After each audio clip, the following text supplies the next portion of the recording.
मैं छप्पनिया अकाल बोल रहा हूँ। मैं राजस्थान में आया समय का वह फेरा हूँ जिसमें लोग हड्डियों के कंकाल में बदल गए थे। मुझे लेकर राजस्थान में कहावत आज भी प्रचलित है कि मिनख मरे थे आधे, पशु मर गए सारे। इसका मतलब है मेरी चपेट में जो आया उसमें आधे तो लोग मर गए थे।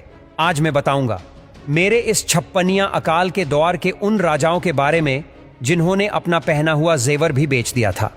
समय था 1899 ईस्वी और विक्रम संवत 1956। विक्रम संवत 1956 की वजह से ही मेरा नाम छप्पनिया अकाल पड़ा। लोगों के शरीर इतने सूख गए थे कि उनकी हड्डियां निकल आई थीं, जिनको बाहर से ही गिना जा सकता था। कमजोरी इतनी कि लोग अपने घरों में खूंटे गाड़ने को मजबूर हो गए थे जिसके सहारे से वो खड़े हो सके। इतना भयंकर मंजर पैदा हो गया था। कई रियासतें अपनी प्रजा का पेट भरने के चक्कर में कर्ज में डूब गई थीं।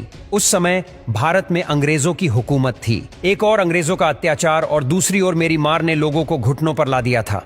इस दोहरी मार में भी हमारे बुजुर्गों ने नहीं हारा था जिंदगी जीने का हौसला। उन लोगों के आगे मुझे ही हार माननी पड़ी। आज कहानी है उन भामाशाहों की जिन्होंने अपनी प्रजा का पेट भरने के लिए अपना सब कुछ लुटा दिया। बड़े बुजुर्ग तो मेरे बारे में सब जानते हैं, लेकिन आज कल की युवा पीढ़ी को नहीं पता है आपके पूर्वजों ने किस मुसीबत का सामना किया। आज मैं आपको आपके सामने मेरे ऊपर पड़ी हुई मिट्टी को हटाऊंगा और मेरे से जुड़े इतिहास के पन्ने को रख दूंगा।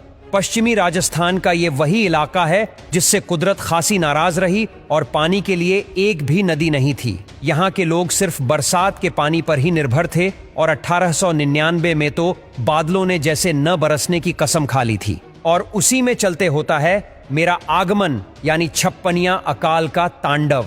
राजस्थान, गुजरात, मध्य प्रदेश के कई इलाके मेरे इस कहर से प्रभावित हुए, लेकिन सबसे ज्यादा प्रभावित पश्चिमी राजस्थान हुआ। इतिहास में मुझे त्रिकाल नाम भी दिया गया है क्योंकि उस समय पीने का पानी, इंसानों के लिए खाना और पशुओं के लिए चारा भी खत्म हो चुका था। अंग्रेजों की किताब में मुझे ग्रेट इंडियन फेमिनाइन 1899 के नाम से दर्ज किया गया है। साल 1899 में मरुभूमि पर पानी की एक बूंद भी नहीं गिरी। धरती इतनी सूख गई थी कि उसकी जुताई करना लगभग नामुमकिन सा हो गया।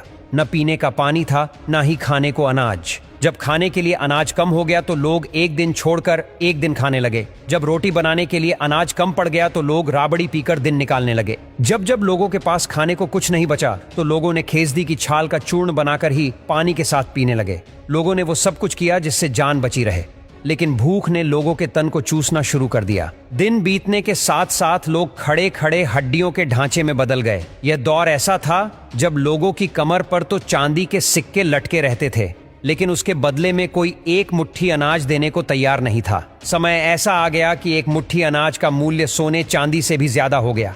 लोग रुपए पैसे की जगह अनाज चुराने लगे थे। कहीं रुपए पैसे पड़े होते तो चोर उसको छोड़कर अनाज चोरी करते। भूख की आग में रिश्ते नाते झुलस गए। अनाज की ऐसी किल्लत आई कि कुछ लोग तो नरभक्षी बन गए। कुछ मामले तो ऐसे भी सामने आए इसमें अनाज के बदले बच्चों को बेचा गया। ये एक दौर था, इसमें अनाज की कीमत सबसे ज्यादा थी। इसी आड़ में छुपाकर रखी गई हंडिया की चोरियां रोज होने लगी। ऐसे कई मामले दिन ब दिन बढ़ने लगे। हालात बद से बदतर हो चुके थे। लोगों का पलायन शुरू हो गया। माँ बाप से बच्चे बिछड़ गए। माँ के स्तनों में दूध नहीं। कई नवजात शिशु मेरी भेंट चढ़ गए। गांव के गांव उजड़ गए। भूख से कहराते पशु आंखों के सामने अपने प्राण छोड़ रहे थे। माँ के सामने भूख से बच्चे बिलख रहे थे। कई रियासतों ने अपनी जनता की ऐसी हालत देखकर अपनी रियासत के खजाने खोले। इनमें से एक थे राव गोपाल सिंह खरवा। इनको अपने राज के दूसरे ही साल मेरा सामना करना पड़ गया। उन्होंने भूख से त्राहिमाम कर रहे लोगों के लिए लंगर लगवाए। लोगों में खिचड़ी और उबले हुए चने बंटवाए। जब राज का खजाना खाली होने लगा तो उन्होंने अजमेर और प्यावर के सेठों को अपने इलाके में कई राज गिरवी रख दिए। लेकिन मेरा समय काल खत्म होने का नाम नहीं ले रहा था।